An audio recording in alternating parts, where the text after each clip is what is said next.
Abdias 1. Voici ce que le Seigneur Dieu a fait connaître à Abdias dans une vision. Voici les paroles qu'il a dites sur Édom. Le Seigneur annonce la destruction d'Édom. Le Seigneur nous fait entendre ce message qu'un envoyé apporte aux autres peuples. Debout, allons attaquer Édom. Le Seigneur dit, Édom, je vais te rendre petit parmi les peuples. Tu seras le plus méprisé de tous. Ton grand orgueil te trompe. Tu habites dans les trous des rochers. Tu bâtis tes maisons sur les hauteurs. Tu te dis, qui peut me faire descendre? Même si tu montes aussi haut que le vautour, si tu places ton nid parmi les étoiles, je te jetterai en bas. C'est moi le Seigneur qui le déclare.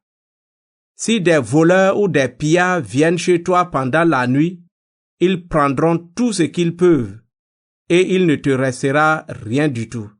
Si des ouvriers viennent cueillir du raisin dans ta vigne, ils laisseront seulement quelques grappes. De la même façon, chez vous, gens de la famille d'Ésaü, on a fouillé partout. Même vos richesses cachées sont découvertes. On vous chasse de votre pays. Tous vos alliés vous trahissent et vous détruisent. Ceux qui mangeaient avec vous tendent des pièges sous vos pas. On dit de vous, ils ont perdu la tête. Oui, je le déclare, moi le Seigneur.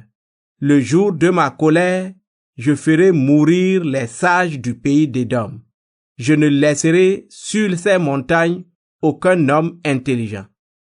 Tes combattants seront paralysés par la peur, ville de Théman. Alors tous les habitants du pays seront tués. La faute des Édomites. Vous avez pillé et tué vos frères, les gens de la famille de Jacob. C'est pourquoi vous serez couverts de honte et vous serez détruits pour toujours. Vous êtes restés à l'écart au moment où leurs ennemis leur ont tout pris, quand les étrangers sont entrés dans leur ville. Quand ces gens-là ont tiré au sort les richesses de Jérusalem, vous aussi, vous avez fait comme eux. Édom, tu ne devais pas te réjouir en voyant tes frères au moment où ils étaient perdus. Tu ne devais pas être joyeux au moment où ils étaient détruits, ni les insulter au moment où le malheur les frappait. Tu ne devais pas entrer dans la ville de mon peuple au moment où il était détruit. Tu ne devais pas te réjouir de son malheur au moment où il était perdu, ni prendre ses richesses au moment où il était pillé.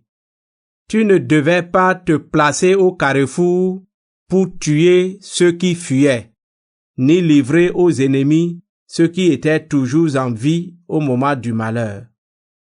Oui, il est proche, le jour où moi, le Seigneur, je jugerai tous les peuples. On te fera ce que tu as fait aux autres. Tes actes mauvais retomberont sur ta tête. La victoire des Israélites. Vous les Israélites, vous avez déjà bu la coupe de ma colère sur ma montagne sainte. Eh bien, les autres peuples la boiront de la même façon sans s'arrêter. Ils la boiront jusqu'à être ivres, puis ils disparaîtront totalement. Alors ceux qui seront toujours en vie viendront se réfugier sur la montagne de Sion. Ce sera de nouveau un lieu saint. Et les familles de Jacob reprendront leur pays à ceux qui le leur ont pris. Les familles de Jacob et de Joseph seront comme un feu.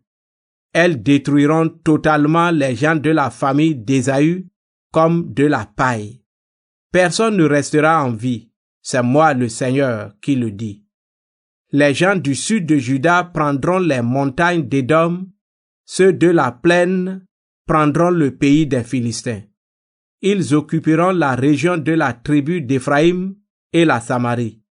Les gens de la tribu de Benjamin prendront la région de Galad. Les exilés du royaume d'Israël, au nord, formeront une véritable armée. Ils prendront la Phénicie jusqu'à Sarepta. Les exilés de Jérusalem qui sont à Sépharad occuperont les villes du sud. Ils remporteront la victoire et ils monteront sur la montagne de Sion. De là, ils gouverneront Édom. Le Seigneur sera roi.